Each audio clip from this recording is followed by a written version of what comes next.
Well, again, I believe that the Americans, the Biden administration, has not altered course. The head of the of U.S. Central Command was in Israel, having high-level discussions with the Israeli military. And I believe that the message he was sending was that the United States will stand by Israel and defend Israel, but that the United States will not participate in Israeli aggression against either Iran or Hezbollah, unprovoked Israeli aggression. And when I mean unprovoked, I'm not talking about, for instance, with Hezbollah, continuation of this war of attrition that's taking place. That is the new normal. What I'm talking about is Israel launching a massive attack against Hezbollah, ground and air attack. The United States will not participate in that, that Israel will bear the consequences of that action alone. I think that's the message the United States has sent, and I continue to believe that's the message. Netanyahu continues to push back. And, you know, this is, like you said, the third time he's threatened to send the Israeli military into Lebanon. Each time he backs down for a number of reasons. One, his military can't do it, and they remind him of this fact every single time. That once you initiate a massive, large-scale attack against Hezbollah, there will be consequences, and the consequences will be Hezbollah unleashing the totality of its military capability against Israel, capabilities Israel has no response to, no ability to deter or to defeat. That the war will be brought into Israel, not just Israel trying to bring the war into southern Lebanon, but the war will enter Israel. Hezbollah will enter Israel. Israel, bogged down in Gaza, bogged down in the West Bank, lacks the military forces to adequately respond to this. It could lead to the strategic defeat of Israel. This is the reality. Their military has told him this over and over and over again, but Netanyahu has to appease his conservative coalition. He can't acknowledge that Israel is powerless in the face of Hezbollah, so he continues to threaten this conflict to make his coalition happy, and to keep up the impression that he is a man willing to use military power. And he's shown this. He goes into Gaza repeatedly. He continues to commit acts of genocide against Gaza, slaughtering Palestinian children and innocent civilians in the name of hunting down terrorists. He went into Jenin in the West Bank, again, killing random civilians. So it's not as though he's, a pacifist being compelled into violence. This is a man who has chosen violence, but he chose wrong. Hamas is not defeated. Hezbollah will not be cowed. And there's always Iran looming in the background. Is there any country or group of countries that will use force to stop the slaughter in Gaza? The slaughter is unmitigated and it continues. Is there any country that will enter? So far, the answer is no.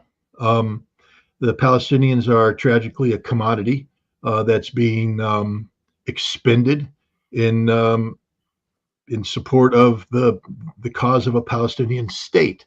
Again, I just want to remind people that on October 6th, nobody was talking realistically about a Palestinian state.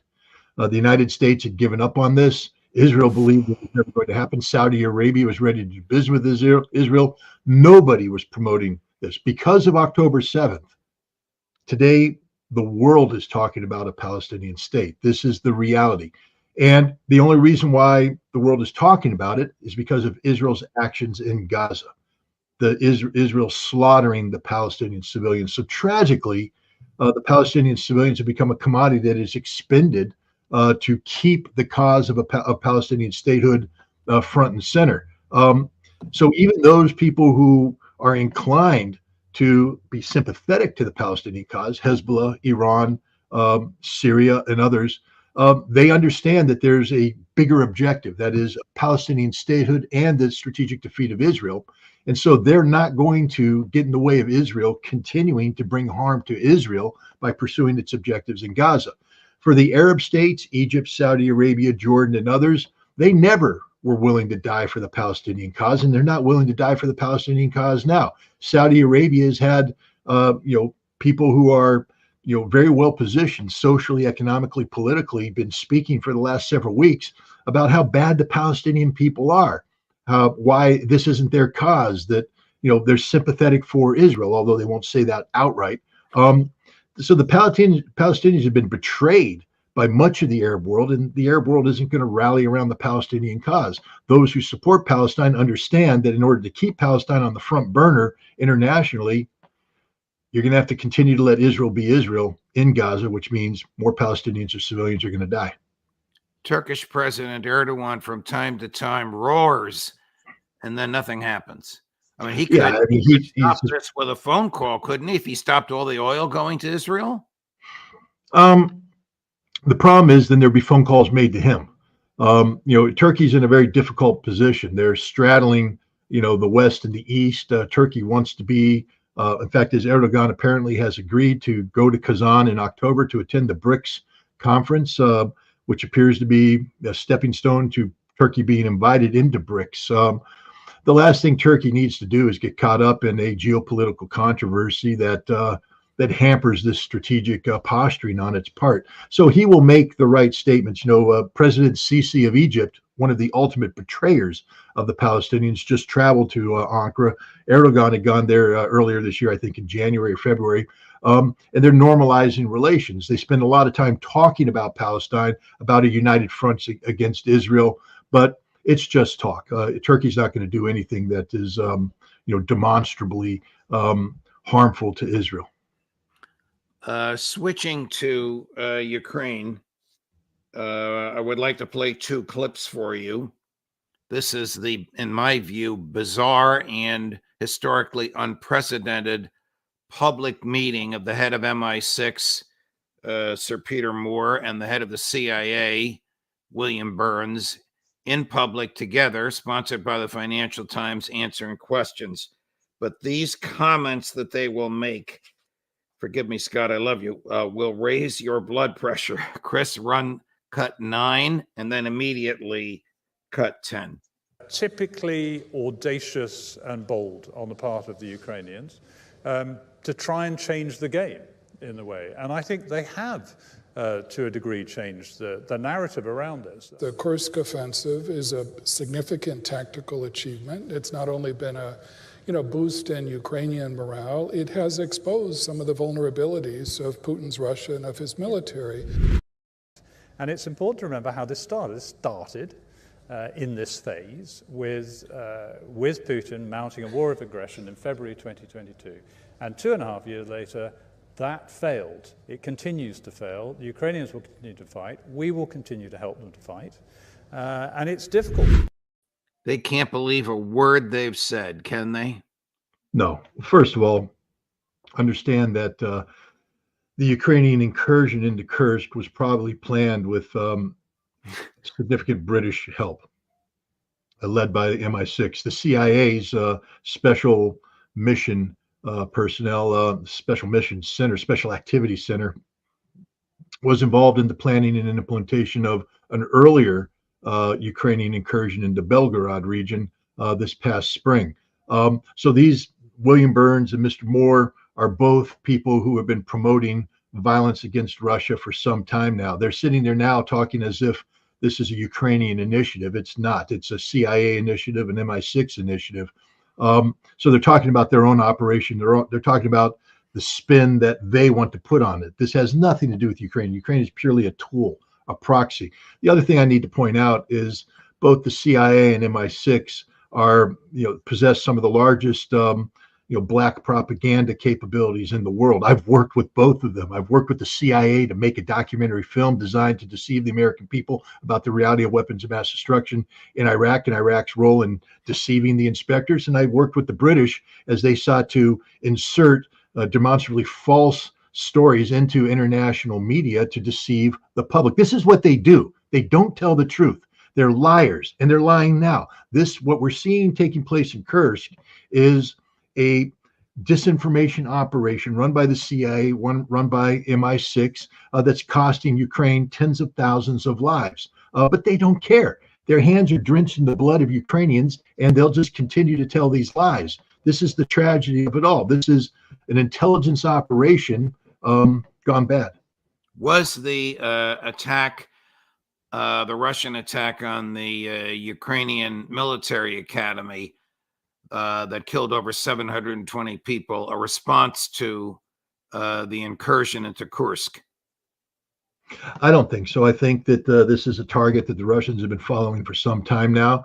It's a target that has strategic importance, a target that, if the stories are true, involves not only the electronic warfare and communication specialists needed to bring two Swedish early warning aircraft, airborne warning aircraft, into operational status, but also this was a new class of UAV operators, the unmanned aerial vehicles, the drones, who were being taught the latest techniques on how to employ drones in combat. These people are going to graduate and go out and populate frontline drone units.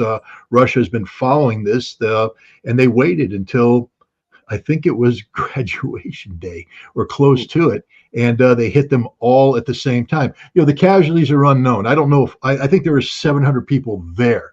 I don't know if all 700 died. That would be honest, would be a tragedy from a humanity standpoint. But significant casualties were inflicted, and if the reporting out of Sweden could be true, that could include some very senior Swedish military and civilian persons involved in the training of the Ukrainian officials. But this was a devastating blow against Ukraine. But it's a legitimate military target that I believe would have been struck regardless.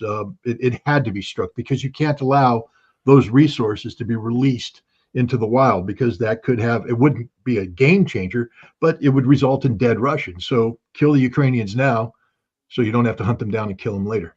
You mentioned drones. Over the weekend, the Ukrainians unleashed 140 drones at Moscow. Reports seem to be consistent that 139 were intercepted. One hit a residential facility, which killed a woman, an innocent female civilian, in a suburb of Moscow. How significant is that? Propaganda exercise. I mean, it's tragic for the woman who died. It's tragic for the people who were caught up in this, but it's a big nothing burger. It doesn't change the strategic reality of anything.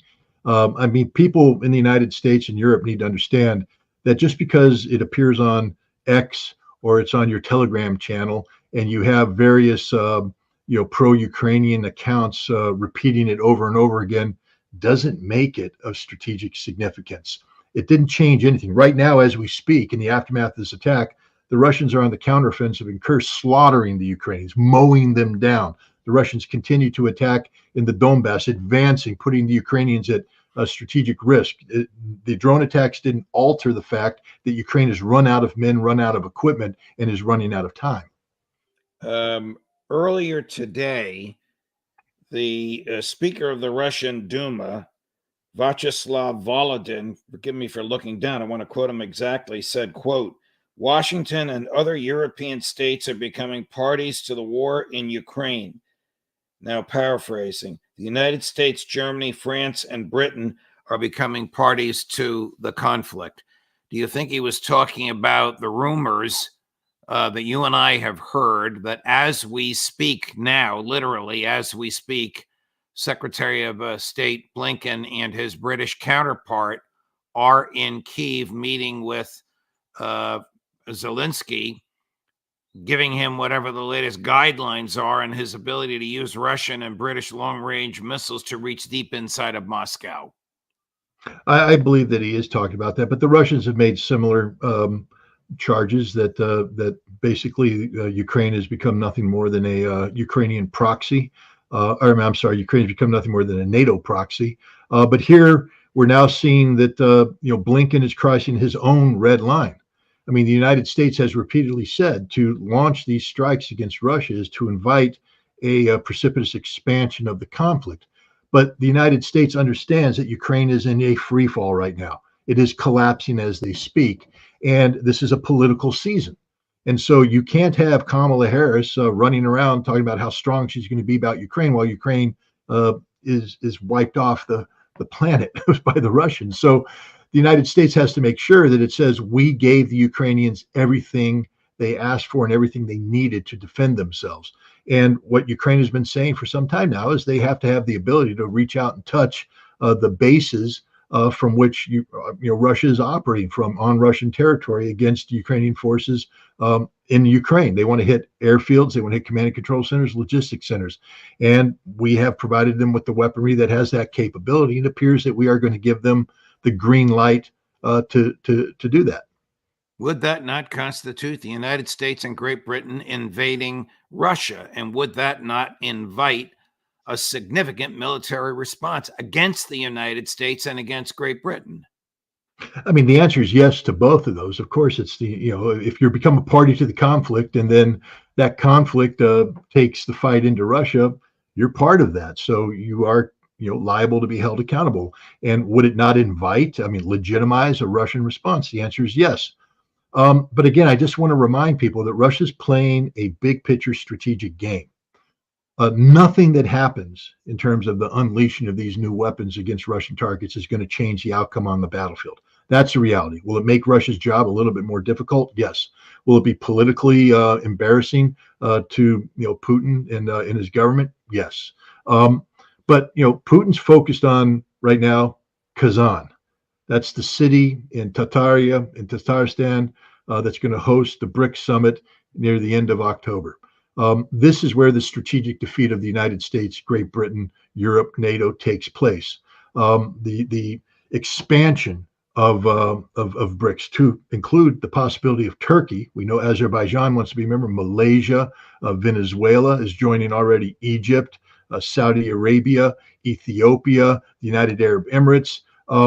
We are looking at the world redefining itself in a way that signals the defeat of the rules-based international order. And that, of course, is that which the Biden administration has been saying defines America's role in the world, that the preeminent task of the Biden administration is to defend and preserve the rules-based international order. It's ready to get down and be defeated in October if this summit goes forward. One way to help the summit not go forward is for Russia to overreact to the provocations that are taking place, for Russia to do something that fundamentally changes the geopolitical reality in terms of the world's impression of Russia. Right now, Russia is seen as a responsible nation by the bulk of the world. But if Russia overreacts, takes the fight to NATO, as it would be justified to do so, and expands the conflict, many people around the world, up to and including China and India, may take a step back and say, whoa, wait a minute.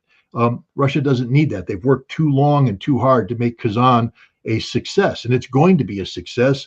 And Vladimir Putin's going to make sure it's a success. So I think that's another reason why Blinken is in Kiev, because he, I think, has been advised by people that should know that Putin probably won't overreact to this escalation. And so for political purposes, let's get it done so that we can say during an election period, we did everything we could to help Ukraine defend itself.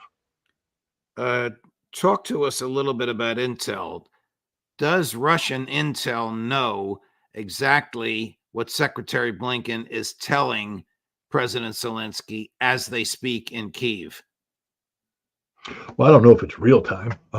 I would imagine that the Russians have spent a considerable amount of resources to get inside Bankova, the Ukrainian presidential administration. In the past, they appear to have sources that are very well placed. And I think that they, have been briefed very well on what Ukraine expects to hear. I'm sure whatever papers have been presented for the Ukrainian president have made their way to Russian leadership. And then I'm sure that there will be summaries produced after the meeting that will make their way as well. I think the Russians have the Ukrainian presidency thoroughly penetrated. I think they have the Ukrainian Ministry of Defense thoroughly penetrated. That's just the reality. Russia has a very good intelligence service. Ukraine is next door. For many years, Russia was running, Moscow was running Ukrainian intelligence. When Ukraine became independent, many people who were previously loyal to Moscow now ostensibly become loyal to Kiev. I remember when I traveled to Ukraine in 1997, there was huge problems. I was speaking with the National Security Council of President Kuchma, and they kept warning me about the SBU. They said the SBU is thoroughly infiltrated by the Russian intelligence services. and you can't trust them. And then the SBU was telling me that Kuchma's people were thoroughly infiltrated by Russian intelligence and the CIA, and you couldn't trust them. I was just a simple United Nations official trying to get the Ukrainians to stop selling weapons on the black market to Iraq. But I found myself in the middle of this geopolitical power struggle that showed, if anything, the Ukrainian government it was up for sale to whoever could pay the price that the corrupt individuals were asking. I'm switching a little bit. Is Iran selling offensive weaponry to Russia? And wouldn't one expect it to be the other way around? Well, I mean, I don't know. We do know that Russia and Iran have signed a military agreement that has strategic implications to it. Both Russia and Iran have demonstrated in the past that they're willing to cooperate very significantly, and we've seen this with the drones. And remember, when the drone issue was first raised, both sides denied it. Now, it's even though they're not admitting to it openly, everybody knows what's going on. Here's the thing: Russia understands that the way you reduce casualties on the battlefield is to maximize firepower. Right now, Russia they have a ballistic missile called the Iskander, and it's very effective on the battlefield. Earlier, the Iskander was an Army level asset, meaning that in order to target, you had to go up to the Army level and work that target in. It's a very difficult, slow, cumbersome process. What Russia has done is broken up those brigades and pushed down firing detachments down to the local level. Brigade and division commanders now have an Iskander detachment that can be firing at targets as they appear, as they're developed by drones. To support this, you have to increase the production of Iskanders. Iskanders are produced in one place, that is the Votkins machine building plant. That's where I worked as a weapons inspector back in the 80s and 90s. There's only so many production lines they can do. I'm familiar with it. I'm familiar with the production lines in question. And if you get them going maximum, there's X amount of Iskanders you can produce. Without opening up a new facility, you can't produce new Iskanders. The demand for Iskanders on the front line is great. I mean, the Russian commanders love the ability to bring down death and destruction on the Ukrainians, especially projecting into the rear to disrupt logistics, command, and control. Russia would like to have additional capacity. The quickest way to get it is go to Iran and buy ready-to-use systems. And I believe that makes logical sense, to bring in systems that replicate the Iskander in terms of operational capability and make sure that they're available to the units that need them on the front line, so that Russia continues to kill as many Ukrainians as possible, suffering as few casualties as possible. Here's Secretary Blinken yesterday on this very subject, cut number 16. Dozens of Russian military personnel have been trained in Iran to use the Fata 360 close-range ballistic missile system, which has a maximum range of 75 miles. Russia has now received shipments of these ballistic missiles and will likely use them within weeks in Ukraine against Ukrainians. Russia has an array of its own ballistic missiles, but the supply of Iranian missiles enables Russia to use more of its arsenal for targets that are further from the front line, while dedicating the new missiles it's receiving from Iran for closer range targets. This development and the growing cooperation between Russia and Iran threatens European security and demonstrates how Iran's destabilizing influence reaches far beyond the Middle East. Aside from the last statement about the threat to European security, did he make sense in what he was explaining? Does he know what he's talking about? It's clear that he's repeating the intelligence that somebody who knows what they're talking about prepared. Again, it sort of mirrors what I was saying. It makes perfect sense for Russia to do this. I just find it ironic that Iran's bad for working with Russia to improve Russian military capabilities, capabilities that are being developed in response to a Ukrainian military that has received hundreds of billions of dollars of American and NATO capabilities, to include ATACMS missiles, long-range HIMARS missile systems, modern tanks, F-16s, the whole works. All that's okay. Don't worry about the hundreds of billions that we're providing to Ukraine. But darn it, Iran, don't you dare give the Russians a handful of missiles. To, it's just hypocrisy in the extreme. And, ultimately, again, it doesn't matter what Blinken says. This is going to happen. If it's going to happen, it's going to happen the way the Russians want it to happen. And the end result will be lots of dead Ukrainians. This is the moral equivalent of Joe Biden accusing Vladimir Putin of engaging in genocide, which is what he called the special military operation in February of 22. By the way, Victoria Nuland, our old friend, over the weekend acknowledged American and British interference with the diplomatic efforts to avoid war that resulted in an 1.5-inch thick agreement, every page of which was initialed in Istanbul in March of 2022, before Prime Minister Boris Johnson said, "Don't sign it, we got your back." Yeah, I mean, again, if you want to accuse somebody of genocide, accuse the United States of genocide. Because of the United States, because of Victoria Nuland, because of Boris Johnson, hundreds of thousands of Ukrainians have died that didn't need to die. Tens of millions of Ukrainian civilians have been displaced from their homes that didn't need to be displaced. These homes didn't have to be destroyed. And $1 trillion worth of Ukrainian infrastructure and economic potential wouldn't have been lost. Ukraine would be a very healthy nation today, one that was neutral, but would thrive in its neutrality. Instead, we get this wreck of a nation. It's only going to get far worse before this is done. Victoria Nuland has the blood of Ukraine on her hands.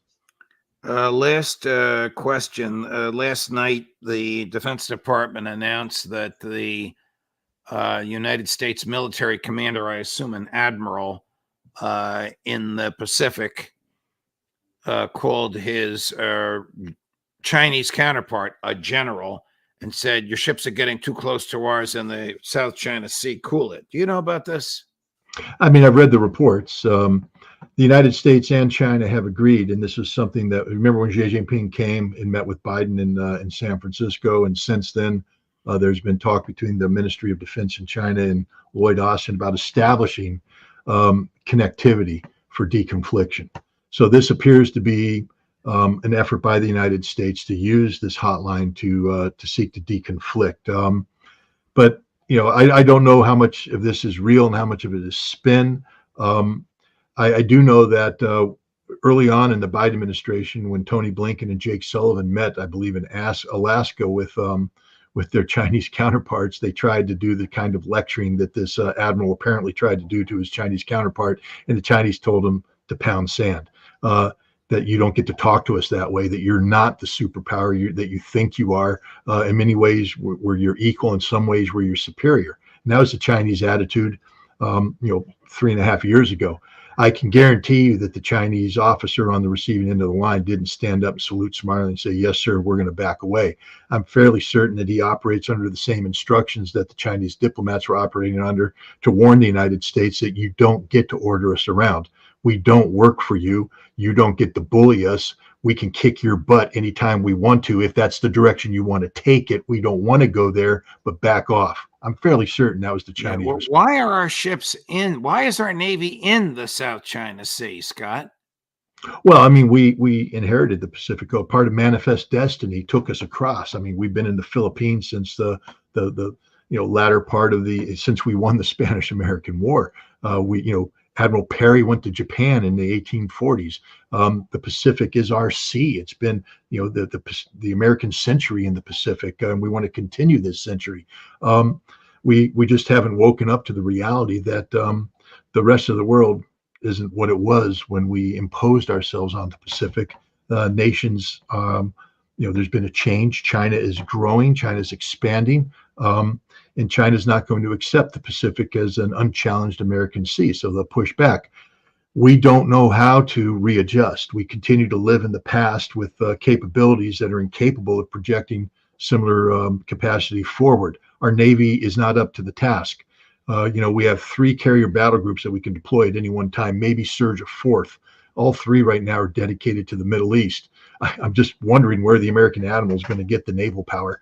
I read a report that said we have to decommission 17 ships because we lack the crews to do it. I read another report that said many American ships are operating at 85% staffing because we lack the sailors. I want to know where the admiral is going to get the military power to back up his words. I'm reminded of the words of the commander of the air group in the movie Top Gun when he was chewing out Tom Cruise's character Maverick. Your mouth is writing checks your body can't cash, and that's exactly what is happening here. The United States can't back up the rhetoric of this admiral. Whew, thank you, Scott. We covered the world, and I deeply appreciate your time and your analysis. Thank you, my dear friend. I hope we can see you again next week. Thanks. Can I just add one thing for you, because I know this is a topic that is near and dear to your heart. Please. Free speech. As we speak, there's a trial underway in Tampa, Florida of the Uhura 3. They've been charged under the Foreign Agent Registration Act by the Department of Justice. It's supposed to be a 3-week trial. The government's case collapsed after a week. The head FBI investigator was brought to the witness stand and was asked and this is the guy who put the affidavits to a magistrate judge who signed the search warrant that led to the indictments of these people that brought them to trial. Right. He was asked if there was any evidence to back up the assertions made in the indictment. He said no. He said, you accuse these people of working the Russians. Is there any intelligence that shows that this happened? No. You made statements that said things were happening, and did they happen? No. We have a case of the FBI and the Department of Justice prosecuting Americans for the crime of free speech, and they manufactured this case. This is a big deal. This means that a magistrate judge didn't do their job in terms of, asking questions of the FBI, demanding that the statements made to them were indeed accurate. They raided the homes of these people based upon probable cause that we now know was premised on lies. Right.